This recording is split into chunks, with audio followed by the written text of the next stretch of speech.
that will define the new consoles when they launch later this year. It's truly a great year to be a gamer. All right, so let's talk about third-party publishers here. Only 2 press conferences really yesterday from EA, Peter Moore on stage showing Battlefield, talking about Mirror's Edge from DICE, things like that. New Plants vs. Zombies that they're doing, which is this shooter, which is crazy. And then also Ubisoft with Yves Guillemot, who will be with us live in a little bit here, talking about Ubisoft's lineup. They announced a new IP, as well as talking about Watch Dogs, Assassin's Creed. Let me start with you, Jeff. I mean, you attended all these briefings. Yeah. What was your feeling about sort of, and we can expand this beyond those two, third parties, what they're bringing to the table this year? I think that they are bringing a lot. I think that Ubisoft had a really interesting. Ubisoft seems like they're, and EA to some extent also. There's that big crossing of single player and multiplayer where all those trailers ended with like, you thought it was a single player game, then it pulled out and oh no, there's like 20 people here.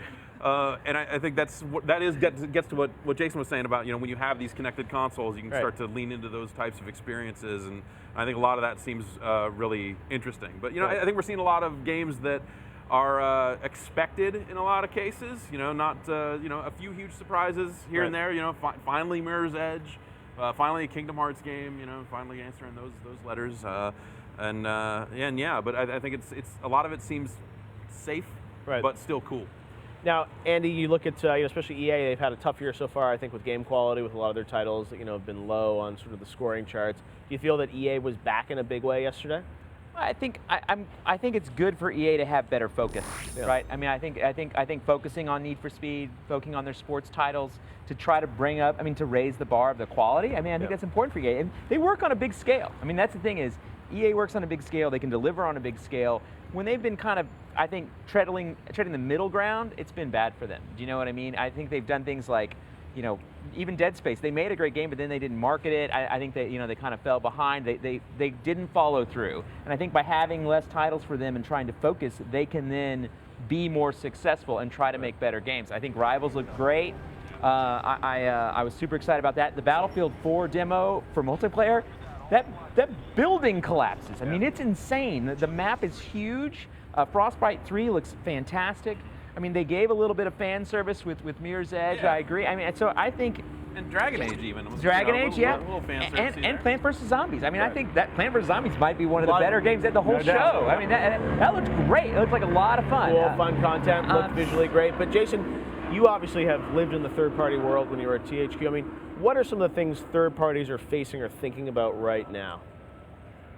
Well, we have a lot of uncertainty in the third parties. What is and what isn't actually going to be in the next hardware, right? Because those announcements are just being made now. So when you're building a game, you have to ask yourself, am I going to rely on this technology being in there? Am I going to rely, for example, on everyone that plays this game being connected? Or do I have to hedge and have part of it not be connected?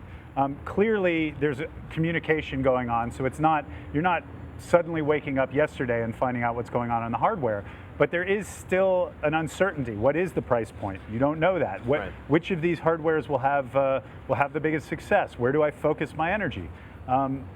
That is a challenge. Having said that, I think EA blew it out of the water yesterday. Diverse set of offerings. They all looked incredible. Exciting stuff. It's very hard for me as a designer, because when I see a game and I only get a little snippet, I fill in my head what I would have done with that engine and the stuff they're showing me. And sometimes there's a payoff. Far Cry 3, I said, wow, if that's what I think it is, that's what it was. It was amazing. Sometimes there isn't that payoff. So I look at the games and I kind of stand off and wait until I see a lot more of them. But it looked fantastic. EA's launch looked great, or EA's press looked great. Let's talk a bit about Ubisoft, Jeff. They had Aisha Tyler hosted. It's always a little French the way they do things. Assassins and Watch Dogs, 2 big games this year. They had a little bit at their press conference, a lot more at Sony's press conference later in the day. Introduction of a new Tom Clancy game. Ubisoft, in some ways, sort of stole the show last year with Watch Dogs and kind of wowed people with it. Did the new Clancy game, did that have the same impact to you? I think the new Clancy game is a little too similar to Watch Dogs to have that same impact. Ubisoft has the market cornered on here's what's going to happen when society breaks down, the video game. But at the same time, I think the Division looks really nice.